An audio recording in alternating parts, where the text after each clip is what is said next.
Morning to all बड' crime news 24 आव नोंथांमोनखौ बरायबाय। आं नोंथांमोननि एंकर एस आरो दिनैनि फुंबिलिनि खौरांखौ आं नोंथांमोननि सिगाङाव फरायथिनो लादों। आसा खालामो नोंथांमोना खौरांखौ जोबजासे खोनासंगोन। गिबि खौराङावनो दङ क'क्राझाराव ब्रैथि क'क्राझार थुनलाइयारि फोरबोआ जागायबाय। क'क्राझार सदर नोगोराव थानाय बड'फा कालचारेल प्रजेक्टनि न'ब्लाङाव सानथामनि हाबाफारिजों ब्रैथि क'क्राझार थुनलाइयारि फोरबोआ मैया 1 फेब्रुआरिनिफ्राय जागायबाय। गोजोननि खौरांजों जागायजेननाय क'क्राझार थुनलाइयारि फोरबोनि ब्रैथि बिसानखौ नेमखान्थि बादियै बेखेवना होयो बिटिसिनि गाहाय मावफुं सोद्रोमा प्रमद बर'आ। नागालेण्ड आयेन आफादनि बुंथिगिरि सरेनगेन लखुंमेआ बेखेवनाय फोरबोआव गाहाय आलासि महरै नुजाथिदोंमोन, जायखौ आलारि बाथि सावनानै बेखेवनाय जादोंमोन। थुनलाइयारि फोरबोनि बेखेवनाय हाबाफारियाव साहित्य एकाडेमिनि लेङाइ आफादगिरि प्रफेसार कुमुद शर्मा, मुंदांखा खौरांगिरि मृणाल तालुकदार, मन्त्रि उरखावगोरा ब्रह्म, एबसुनि आफादगिरि दिपेन बर', बर' साहित्य सभानि आफादगिरि सुरत नार्जारि बायदि बायदि बाहागो लादोंमोन। बे फालिथायाव थुनलाइयारि फोरबो लिरथुमनायखौ फोसावनायनि उनाव आजिरा मोननाय बिबुंगोरा गबिन्द बर' आरो क'क्राझार सोरखारनि फरायसालिमानि बड' बिफाननि लोगो बिबुंगोराजों बर' रावजों सुजुनाय खौसेथिनि सिबियारि महापुरुष श्रीमन्त शंकरदेव मुंनि गांसे बिजाबखौ बिटिसिनि गाहाय मावफुंगिरि प्रमद बर'आ नेमखान्थि बादियै हगारना होयो। बेखौ नोजोर होनो गोनांदि आसामनि गुबुन गुबुन मुलुगसोलोंसालिफोरनि फराफारिजों लोगोसे हार्वर्ड मुलुगसोलोंसालिनि फराफारियाव शंकरदेवनि अंकिया परिजन हरन दंफायो।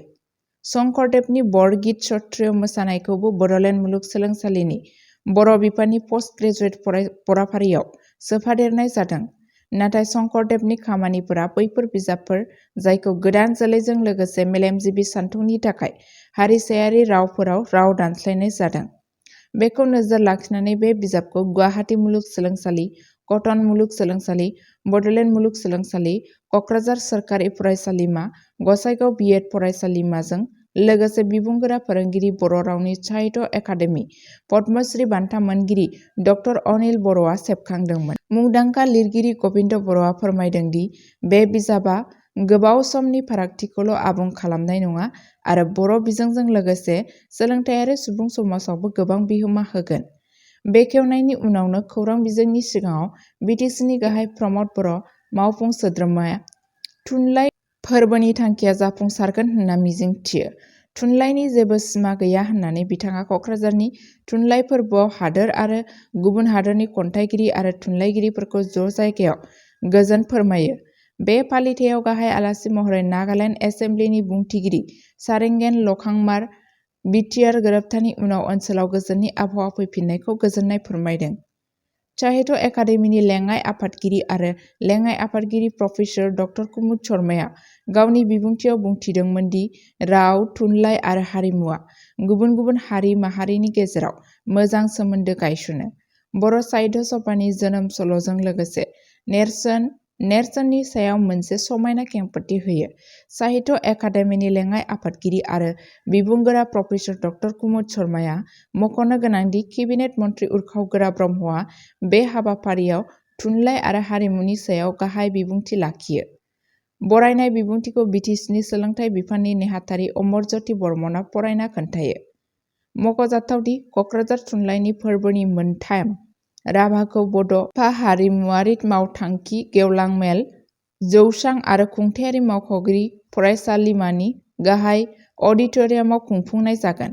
बे फोरबोआव डेनमार्क, इटाली, एस्ट'निया, श्रीलंका, खोला करिया, जापान, भुटान आरो नेपालनि रोजा रोजा खन्थाइगिरि आरो थुनलाइगिरिफोरा बाहागो लादों। नैथि खौराङावनो दङ 94थि शंकरदेव संघनि जथुम। आसाम सोरखारा रायजोनि साख्रिआवलाफोरनि थाखाय जर'खा सुथि गनायथि होदों। आसाम सोरखारा श्रीमन्त शंकरदेव संघनि 94थि बोसोरारि जथुम्मायाव बाहागो लानाय रायजोनि मावफारियाफोरनि थाखाय स्पेसियेल केजुएल लिभ होनो गनायथि होदों। बे हाबाफारिया 6 फेब्रुआरिनिफ्राय 8 फेब्रुआरि 2025 मायथाइसिम जरहाटनि महाबंता आरालटली फिल्डआव खुंजागोन। सरासनस्रा खुंथाय बिफाननि बादियैब्ला आरजाथाव मावख'गिरिफोरा सुटिखौ लानो हागोन। बेखौ थि खालामनो हागोन दि बिसोरनि मावख'आरि मावनांगौ हाबा गोहोम खोख्लैजाया। बबेखानि पन्चायती राज बिसायख'थि आरो गाहाय हाबाफारिफोराव नांथाबना थानाय सुबुंफोरा सिगांनि गनायथि लानांगोन। बे जथुम्मायाव 3 निफ्राय 3.5 मिलियन सिबियारिफोर ज' जानायनि आसा दं। 72,000 औवानि खुन्थिया आरो 9,000 टिननि सिटफोरखौ बाहायनानै गिदिर पवेलियन बानायनायजों थाग-थियारि खालामनाया जोबथा थाखोआव दं। 200नि बांसिन मावसाफोरा दान मोननैनिफ्राय मेंनाय गैयाजासे खामानि मावगासिनो दं होनना फोरमायथिनायखौ मिथिनो मोननाय जादों। थामथि खौराङाव दङ मुलाम्फा मोनग्राफोरनो बेसेन नाङै माइरं राननायजों अन्न सेवा दिन 2022 आ जागायबाय। अन्न सेवा दिन 1 निफ्राय 10 फेब्रुआरिसिम बेसेन नाङै माइरं रानगोन। हायुंआरि आदार रैखाथि आयेननि सिङाव मुलाम्फा मोनग्राफोरनो बेसेन नाङै माइरं राननायखौ रोखा खालामनानै फेब्रुआरि 2025 मायथाइनि थाखाय अन्न सेवा दिनखौ 1 फेब्रुआरिनिफ्राय 10 फेब्रुआरिसिम खुंनाय जादों। मुलाम्फा मोनग्राफ्रा थिखानाय सानफोराव मोजां बेसेननि गलाफोरनिफ्राय एफपिएस माइरं बुथुमनांगोन आरो इपिअएस जुन्थिफोरनिफ्राय रसिद लानांगोन। बे थांखिनि सिङाव अन्त्योदय अन्न यजना (एएवाइ) मुलाम्फा मोनग्राफोरा दानफ्रोमबो 35 किल'ग्राम माइरं मोनो, जेराव गोनांथि गोनां नखरारि पिएइचएस मुलाम्फा मोनग्राफोरा 5 किल'ग्राम माइरं मोनो। 70 लाखनि बांसिन नखरफोरनिफ्राय गासै 2.45 कौटि मुलाम्फा मोनग्रा रेशन मोनगोन। गोदानै रेबथुमजानाय मुलाम्फा मोनग्राफोर आरो आपडेट इ-केवाइसि गैयैफोरा बुथुमनाय समाव आसिनि सिनफोर होनांगोन। मोजां बेसेननि गलाफोरा सानफ्रोमबो खुला थागोन, जाय बे हाबाफारिनि सोमोन्दै थि राननाय आरो रायजो-राजानि सांग्रांथिखौ रोखा खालामगोन होनना सुलुंनिफ्राय मिथिनो मोननाय जादों। ब्रैथि खौराङाव दङ आसामनि गिबि मन्थ्रिया जागिरदआव इलेक्ट्रनिक्स आरो सेमिकन्डाक्टर पार्कखौ जौगाहोनो बेखेवदों। आसाम चिफ मिनिस्टार हिमन्त बिश्व शर्माया मैया जागिरदआव आसाम इलेक्ट्रनिक्स आरो सेमिकन्डाक्टर लजिस्टिक पार्कनि जौगाहोनाय खामानिखौ जौगाहोयो।